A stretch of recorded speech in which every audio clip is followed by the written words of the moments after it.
இந்த தூய் ஆவியின் திரியேக ஆசீர்வாதம் நம் அனைவரையும் காப்பதாக. ஆமென். இன்றைய நாளின் பரிசுத்த யோவானின் பாலைவன சத்தமாக உபாகமம் 15ஆம் அதிகாரம் 4வது வசனம். கர்த்தரின் சத்தத்துக்கு கவனமாய் செவிகொடுப்பாயானால் நீ சொந்தமாக்கி கொள்ளும்படி உன் கடவுளாகிய கர்த்தர் உனக்கு உடமையாக கொடுக்கிற தேசத்தில் உன்னை ஆசீர்வதிக்கவே ஆசீர்வதிப்பார். அதனால் உங்களுக்குள்ளே ஏழைகள் இருப்பதில்லை என்று உன் கடவுளாகிய கர்த்தர் வாக்குத்தத்தம் பண்ணும்படியே உன்னை ஆசீர்வதிப்பார் என்று சொல்கிறார். கிறிஸ்துவில் அன்பான இறை மக்களே, ஆண்டவராகிய கடவுள் நமக்கென்று ஒரு அடையாளத்தை கொடுத்திருக்கிறார். அந்த அடையாளம்தான் கடவுளுடைய சத்தம். அன்றைக்கு மோசே ஆடு மேய்த்து கொண்டிருக்கும்போது ஒரு சத்தத்தை கேட்கிறான். ஒரு பச்சை செடி தீ எரிகிறது. அந்த தீயின் அருகில் பார்க்கிறான். ஆச்சரியம். அப்பொழுது கடவுளுடைய அசரீரி சத்தம் கேட்கிறது. மோசே, நீ நிற்கிற இடம் பரிசுத்தமான இடம், அதை உன்னுடைய பாதரட்சை கழட்டி நில்லு என்று சொல்கிறார்.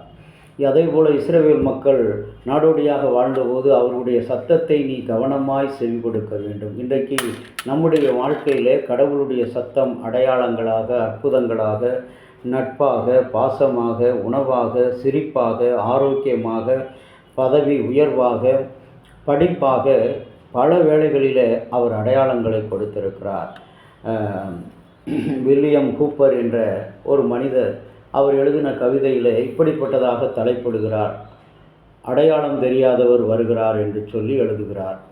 அவருக்கு ஒரு நண்பர் ஒருவர், அடையாளம் தெரியாத ஒரு நண்பர், பரிசுகளை அனுப்பிவிட்டு பெயர் சொல்ல விரும்பாதவன் என்று சொல்லி ஒவ்வொரு முறையும் பரிசுகளை அனுப்பி அவரை கௌரவப்படுத்துவார். அப்பொழுது கூப்பர் சொல்கிறார், வருகின்ற ஒவ்வொரு பரிசையும் பார்த்து அடையாளம் தெரியாத ஒருவர். இதுபோல தான் நம்முடைய வாழ்க்கையிலும் கூட நம்மை அறியாமலே, நமக்கு தெரியாமலே நம்முடைய வாழ்க்கையில் அடையாளங்களாக, சின்னங்களாக, ஆசீர்வாதங்களாக பல முன்னேற்றங்களை கடவுள் காண்பித்திருக்கிறார், கொடுத்து கொண்டிருக்கிறார், நடத்தி காட்டி கொண்டும் இருக்கிறார்.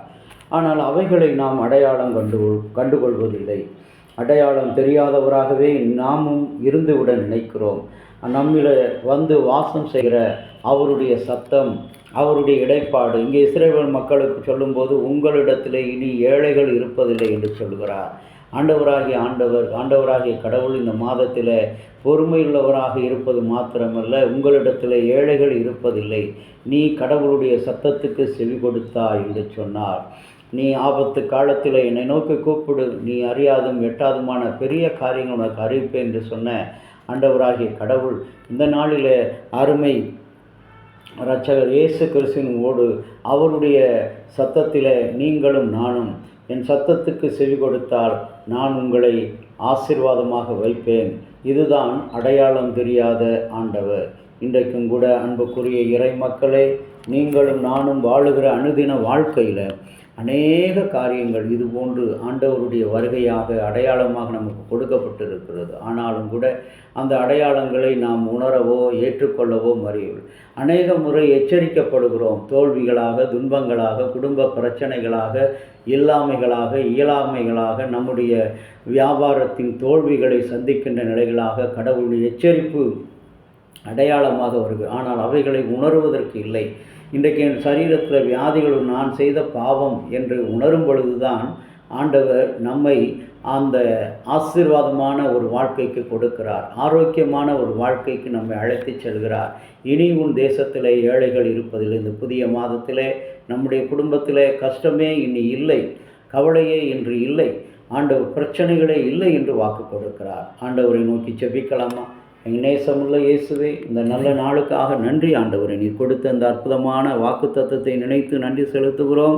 கடவுளே, நீர் எங்களுக்கு கொடுத்திருக்கிற அந்த அடையாளங்களை நாங்கள் ஒவ்வொரு நாளும் இனங்கண்டு கொண்டு உணர்வதற்கு எங்களுக்கு பிரகாசமுள்ள இருதயங்களை எங்களுக்கு நீ தர வேண்டுமா நாங்கள் செபிக்கிறோம்.